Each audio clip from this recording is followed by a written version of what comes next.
the city of the sun.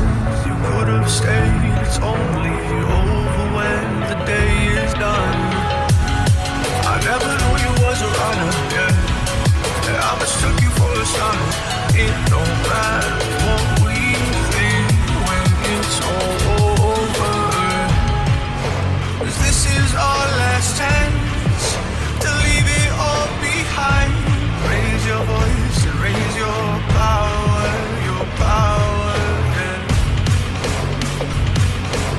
This is our last chance to leave it all behind.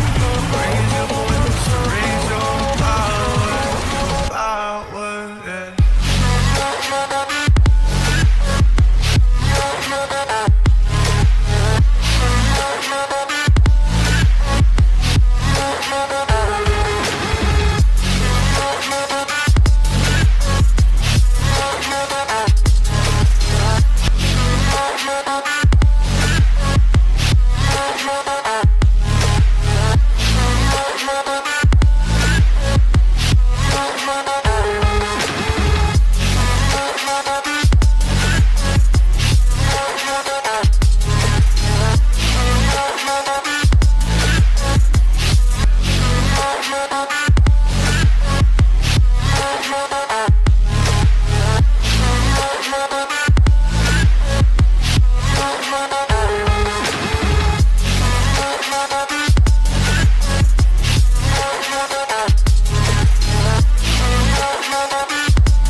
Archie, is it fun? Fun. Fun.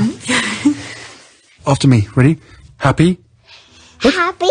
New? New? New. Yeah.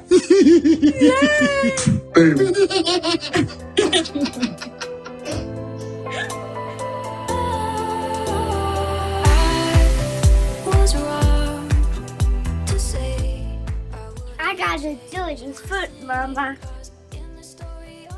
I gotta do it in foot, Mama. Because I was with you. Oh my god. I gotta do it Oh god, it's dirty. because I was with you.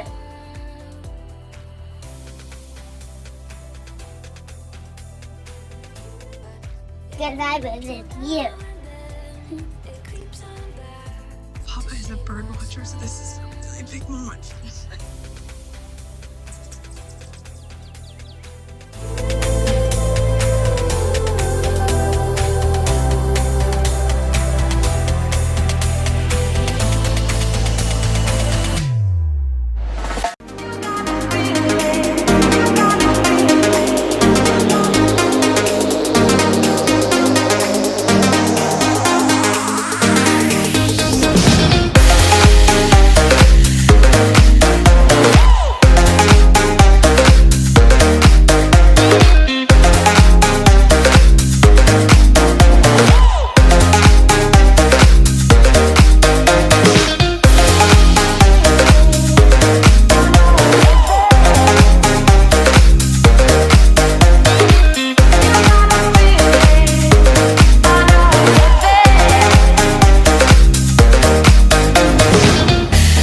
I also echo the immense gratitude for tonight, both for this award and to this community for welcoming me with so warmly.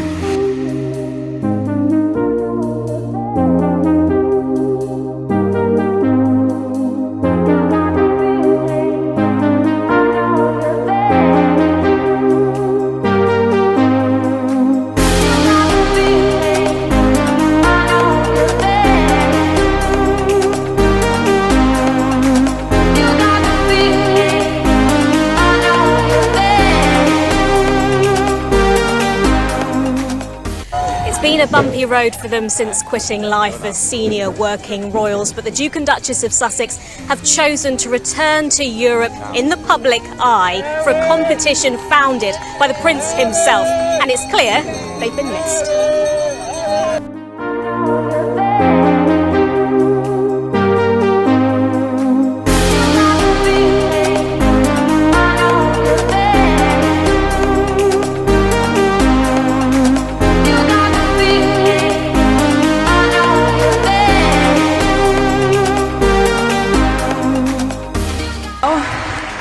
It is my distinguished honor to introduce someone that I think you'll all be very excited to hear from. He has also spent many late nights and early mornings planning for these games to make them as perfect as possible for each of you. You are part of the Invictus family, and we not only respect and salute you, we see you. Look no further than our representation from Team Ukraine. Your bravery in choosing to come and for being here tonight cannot be overstated. You told me yesterday when you decided to join us despite all odds, you said you came to be on this global stage, not simply to show your strength, but to tell your truth. The truth of what is happening in your country. You know we stand with you. The world is united with you, and still, you deserve more. And my hope is that this event, creates the opportunity and how we as a global community can better show up for you. So tonight, I trust that you all see what I see. The heart of the warrior beating strongly. Because to be role models, or the role models that each of you are, takes strength and it takes courage. When I talk to my son Archie about what he wants to be when he grows up, some days it's an astronaut, other days it's a pilot, a helicopter pilot, obviously. Or Quasi from Octonauts. If you're laughing, then you've seen it. But what I remind him is that no matter what you want to be when you grow up, it's your character that matters most. And nothing would make his mum and me prouder than to see him have the character of what we see before us today. You.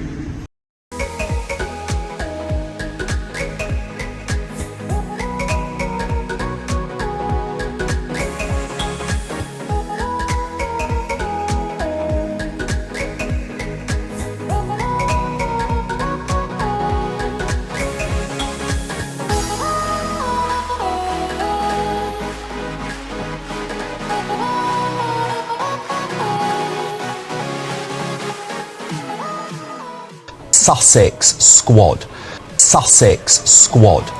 This is the worst part.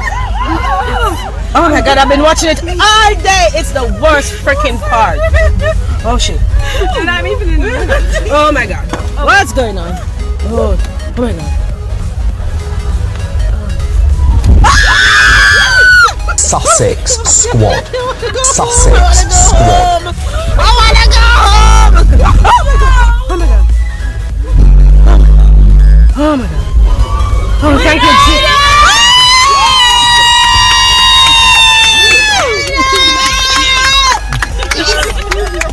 I'm alive! I'm alive! Sussex squad. Oh my god. Sussex squad. Thank you, Jesus.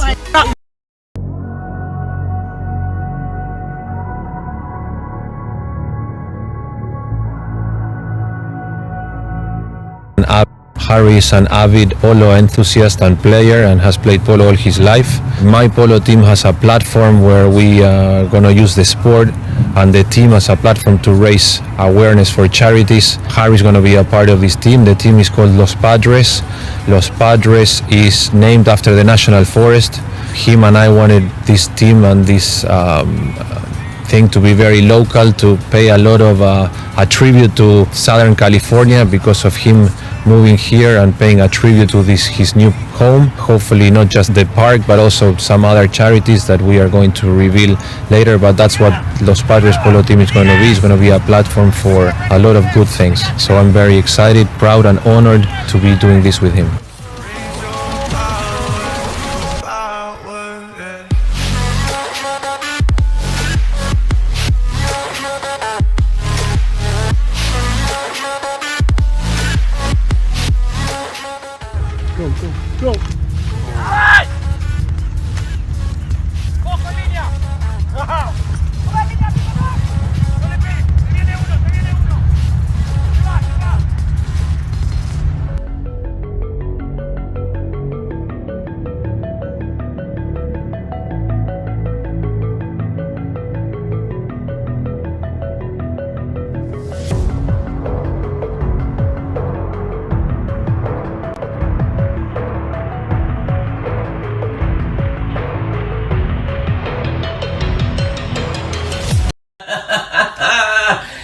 yes, it's me. And you guys are angry about it. Oh my God, I make y'all feel that. Well, this will not take long. Well, I just wanted to pop up here and show y'all how I'm doing. I'm doing great. I'm looking great. I'm feeling great, you know. I'm over here very booked and busy while you bitches over here are still looking raggedy and not doing shit. Wow. But anyway, I just want to let y'all know I'm not going anywhere. So talk your shit, you shitholes. You can't defeat a bad bitch. You just cannot do that. I rise above that. Ew. So I just wanted to say, hey, and that I'm here to stay, and you gonna be mad every day. Success.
Sussex squad.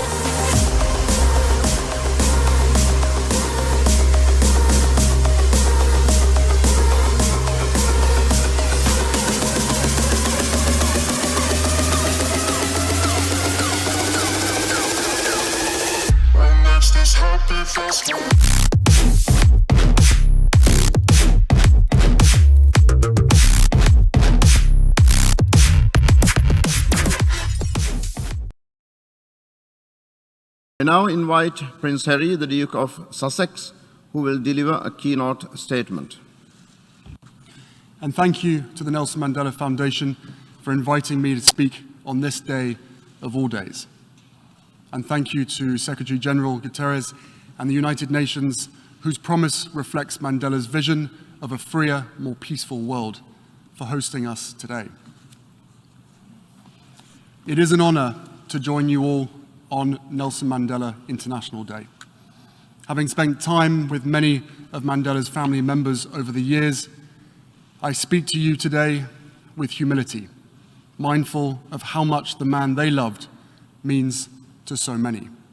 Those of us not fortunate enough to know Mandela well have come to understand the man through his legacy, the letters he wrote alone in his prison cell, the speeches he delivered to his people, and those incredible shirts that he sported. We've also come to know him through the photographs of a person who, even when confronting unimaginable cruelty and injustice, almost always had a smile on his face. For me, there's one photo in particular that stands out. On my wall and in my heart every day is an image of my mother and Mandela meeting in Cape Town in 1997. The photo was presented to me by the late Archbishop Desmond Tutu, whose friendship and inspiration were their own treasured gift. My wife and I had the honor of introducing our 4-month-old son to him back in 2019. But when I first looked at the photo, straight away what jumped out was the joy on my mother's face, the playfulness, cheekiness even, the pure delight to be in communion with another soul so committed to serving humanity. And then I looked at Mandela. Here was a man with the weight of the world on his shoulders, asked to heal his country from the wreckage of its past and transform it for the future.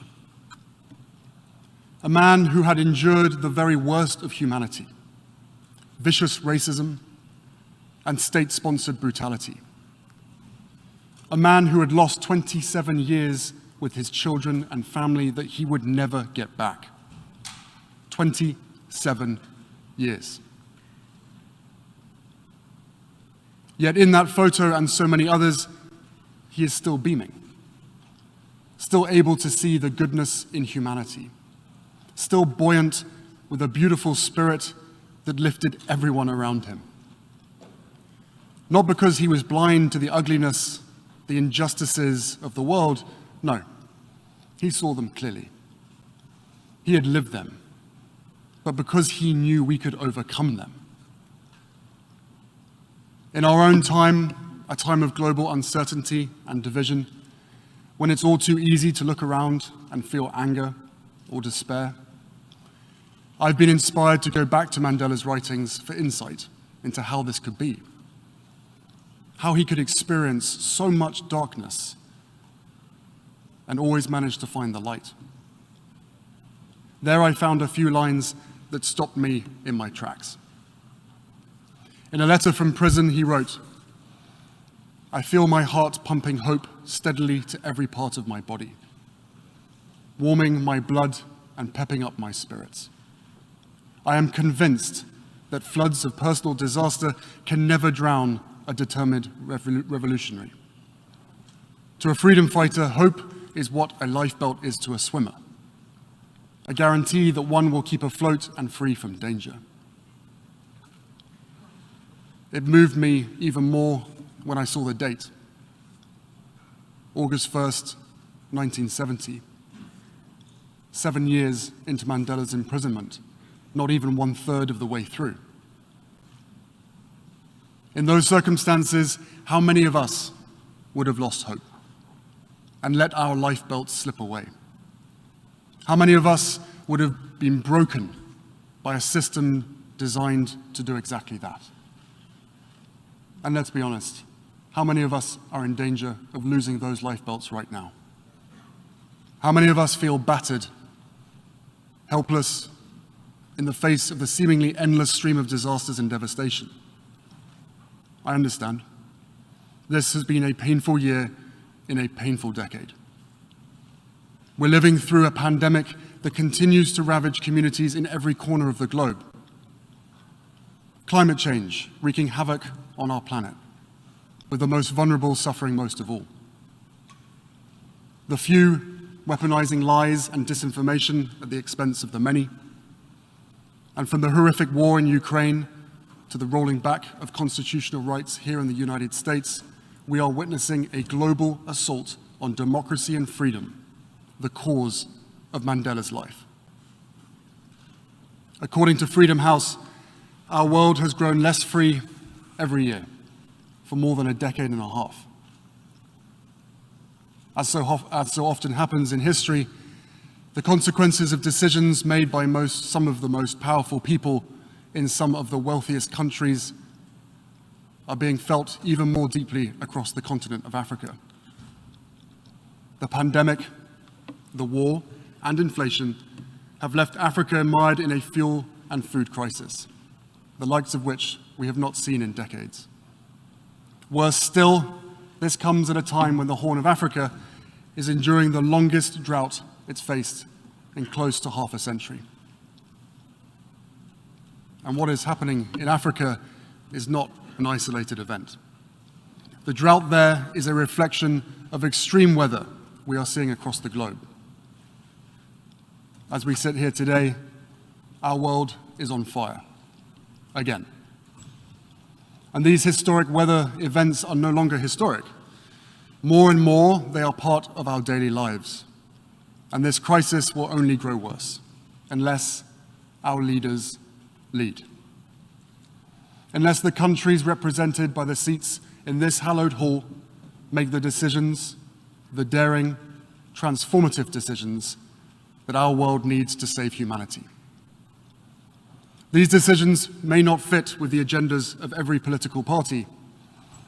They may invite resistance from powerful interests. But the right thing to do is not up for debate. And neither is the science. The only question is whether we will be brave enough and wise enough to do what is necessary. So yes, this is a pivotal moment. A moment where multiple converging crises have given way to an endless string of injustices. A moment where ordinary people around the world are experiencing extraordinary pain. And in this moment, we have a choice to make. We can grow apathetic, succumb to anger, or yield to despair, surrendering to the gravity of what we're up against. Or we can do what Mandela did, every single day inside that 7 by 9 foot prison cell on Robben Island, and every day outside of it too. We can find meaning and purpose in the struggle. We can wear our principles as armor. Heed the advice Mandela once gave his son to never give up the battle even in the darkest hour, and find hope where we have the courage to seek it. Since I first visited Africa at 13 years old, I've always found hope on the continent. In fact, for most of my life, it has been my lifeline, a place where I've found peace and healing time and time again. It's where I felt closest to my mother and sought solace after she died, and where I knew I had found a soulmate in my wife. And it's where so much of my work is why my work is based there. Because despite continued hardship, there are people across Africa who embody Mandela's spirit and ideals, building on the progress he helped make possible. I see it in the communities fighting to save the OKAVANGO Delta, defying the odds to protect their home and its biodiversity from big oil companies. I see it in the young girls who are forced out of school and into marriage in northern Nigeria, speaking out today so others may get a fuller chance to thrive tomorrow. I see it in the young entrepreneurs I met in Johannesburg, using their energy and creativity to launch businesses that serve their communities. I see it in World Central Kitchen, a partner of the Archwell Foundation, and their volunteers in Ukraine and around the world, fighting food insecurity one meal at a time. I see it in the vulnerable children of Lesotho and Botswana, orphaned by HIV, striving for a better future, which we support through our organization, Centre Bali.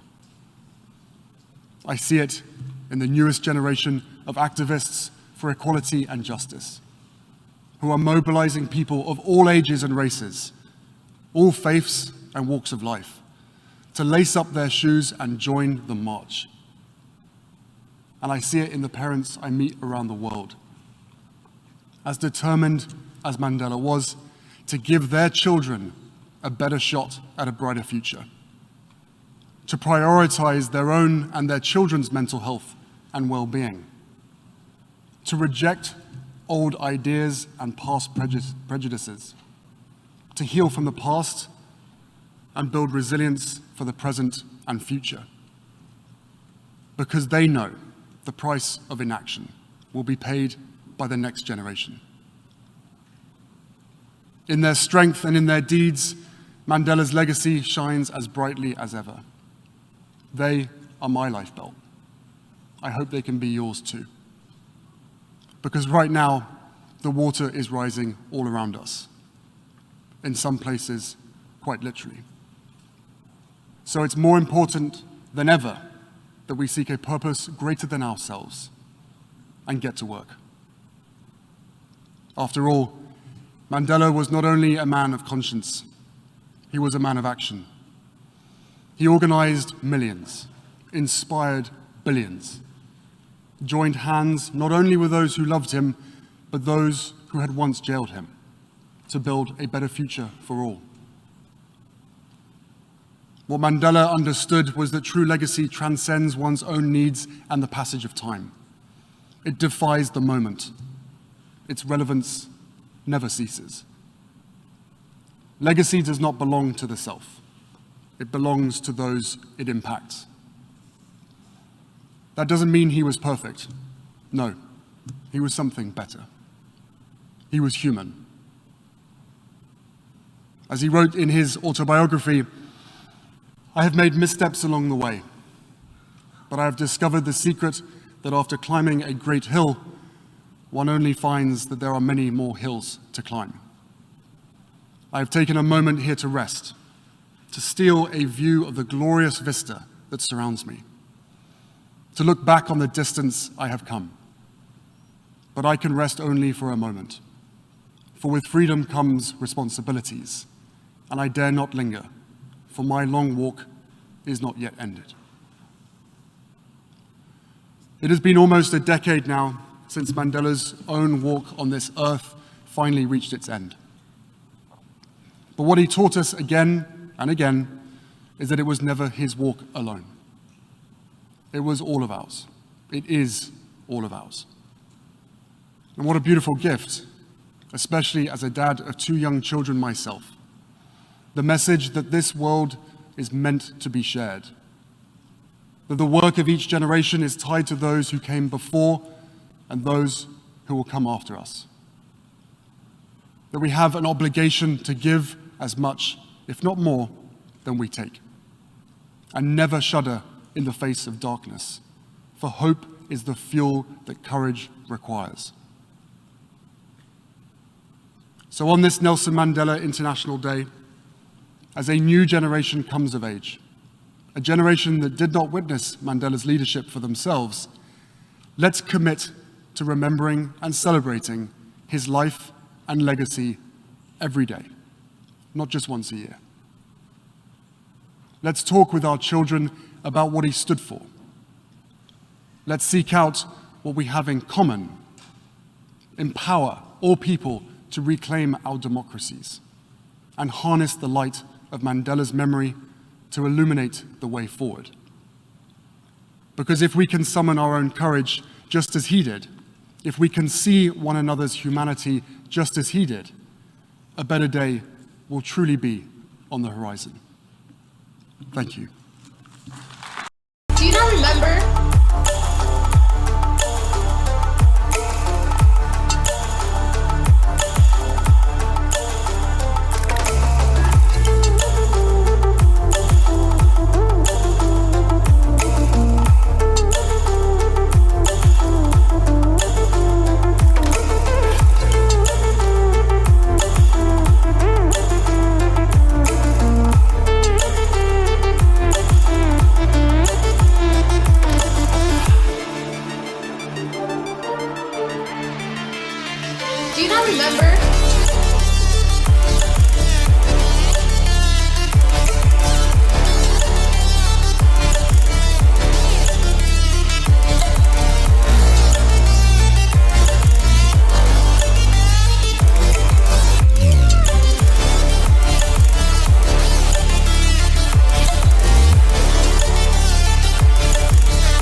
Thank you.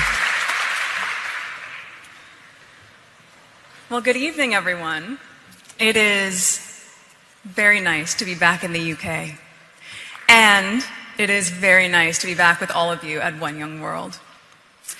As you'll likely hear many times this week, look, as we just heard, you'll hear all sorts of things. Some very heavy, some very uplifting, but the resounding spirit I believe you will hear is that you are the future. But I would like to add to that you are also the present. You are the ones driving the positive and necessary change needed across the globe now in this very moment. And for that, I'm so grateful to be in your company today. It was several years ago in 2014 that I was first invited to be a counselor at One Young World.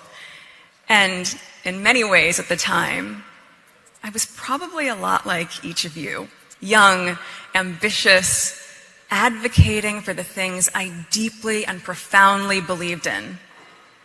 And also looking around and wondering, how on earth did I get here? Have any of you today so far had that feeling, that pinch me moment where you just go, how am I here? Oh, it's a lot. And at that dinner, there were about 20 to 30 of us for the counselors. And there I was the girl from Suits. And I was surrounded by world leaders, humanitarians, prime ministers, and activists that I had such a deep and long-standing respect and admiration for. And I was invited to pull up a seat at the table. I was so overwhelmed by this experience. I think I even saved my little paper place card that said my name on it. Just proof that I was there, and proof that I belonged. Because the truth was, I wasn't sure that I belonged. I was so nervous. Oh, I doubted myself, and I wondered if I was good enough to even be there, if what I was doing in the world, albeit important and meaningful as far as I saw it, was it deserving to have a seat at this table?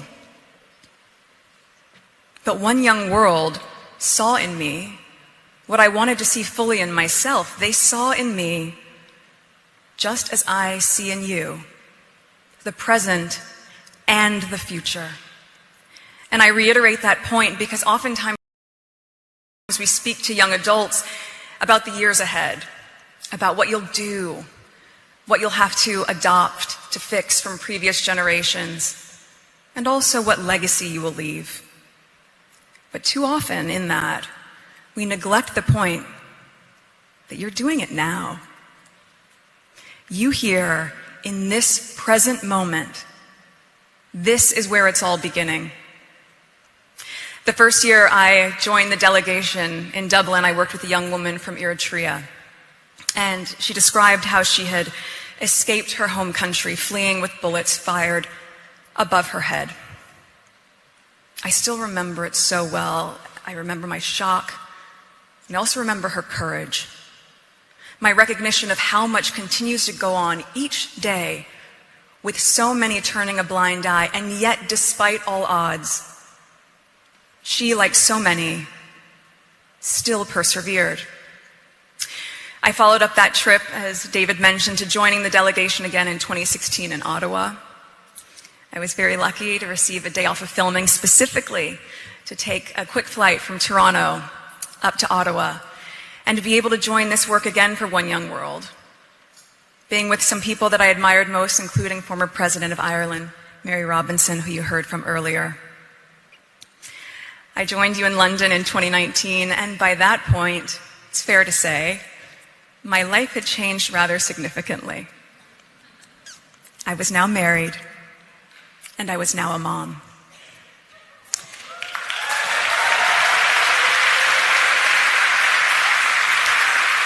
My worldview had expanded exponentially, seeing the global community through the eyes of my child. And I would ask, what is this world he would come to adopt? And what can we do? What can I do to make it better? I am thrilled that my husband is able to join me here this time.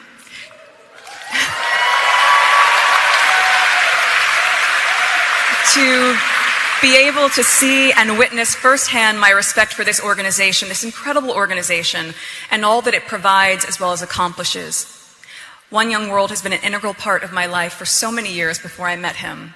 So to meet again here on UK soil with him by my side makes it all feel full circle. And just as a sidebar, earlier this afternoon we sat down with a few of you delegates, and it was incredibly inspiring, the resounding themes that came up about representation, about inclusion, about access, and about trying to shift the global perspective for all of us as a global community to one of curiosity over criticism. My husband has long advocated for important and necessary impact in the world, focusing a huge part of his life's work on the youth. So for both of us, bearing witness to the power that you hold in your hands and the unbridled enthusiasm and energy that you have to see things come to fruition, it is just an absolute privilege. I'm incredibly humbled to not just stand before each of you, but to stand beside you.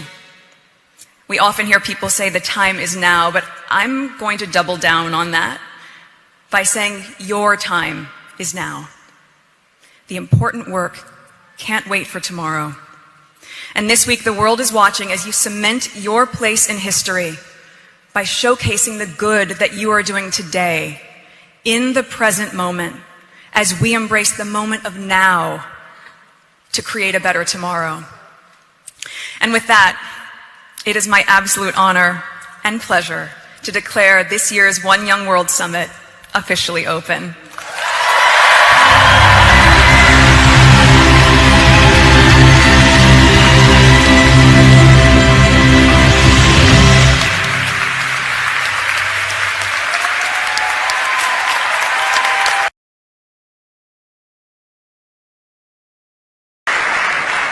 Meghan, thank you.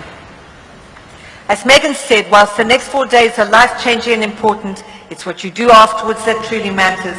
And we now invite these wonderful councillors to leave the stage and give them that huge cheer. Thank you to the 2022 councillors. Councillors, you may leave the stage.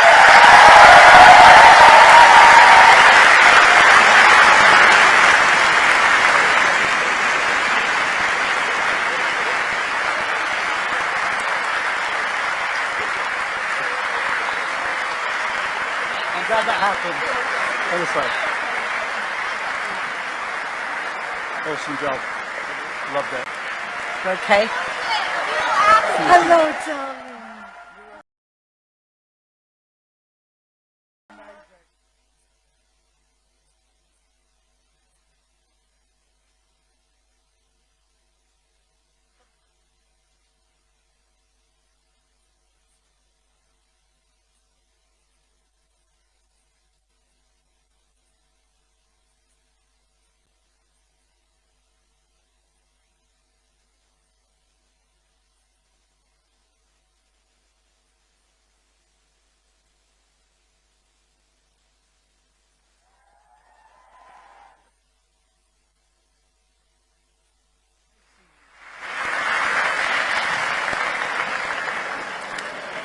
So, the One Young World community of ambassadors is creating amazing impact in every country in the world.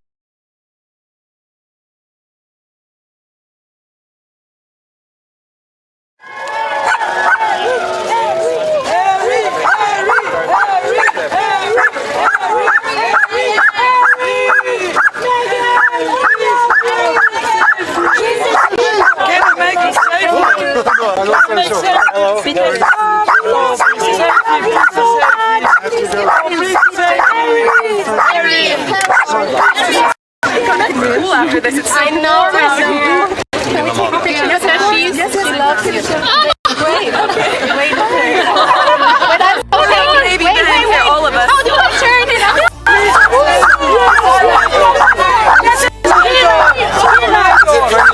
Yeah.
in her company. And I remember we were in the car. Did you share what the gift was? Or? Yes, she gave me some beautiful pearl earrings and a matching necklace. And we were in the car going between engagements, and she has a blanket that sits across her knees for warmth, and it was chilly. And she was like, Meghan, come on, and put it over my knees as well. Oh, right? nice. Like just moments of, and it made me think of my grandmother, where she's always been warm and inviting and really welcoming. So, okay, so she made you feel welcome. Yes. Did you? I've spoken to more to my grandmother in the last year than I have done for many, many years. Do you hold Zoom calls? We did a couple of Zoom calls with Archie. Yes, I could see Archie. Yeah. My grandmother and I have a really good relationship. And How did it feel being back? Being with her. Being with her, it was great. It was just so nice to see her. You know, she's on great form. She's always got a great sense of humour with me, and I'm just making sure that she's, you know, protected and got the right people around. Well, you make her laugh. That's what she always says. Did you do it again? Yes, yeah, I did. Both Meghan and I had tea with her, so it was really nice to catch up with her. And I have a deep respect for her. She's my cuddle in chief, right? She always will be.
I was like, no, it's going to be low key.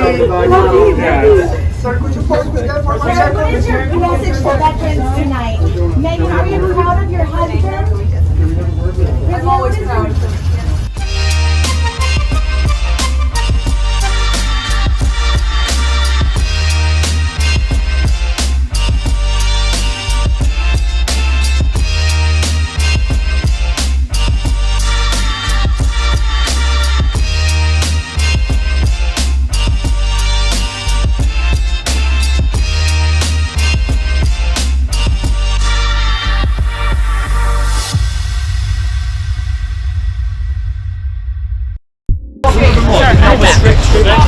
Step back.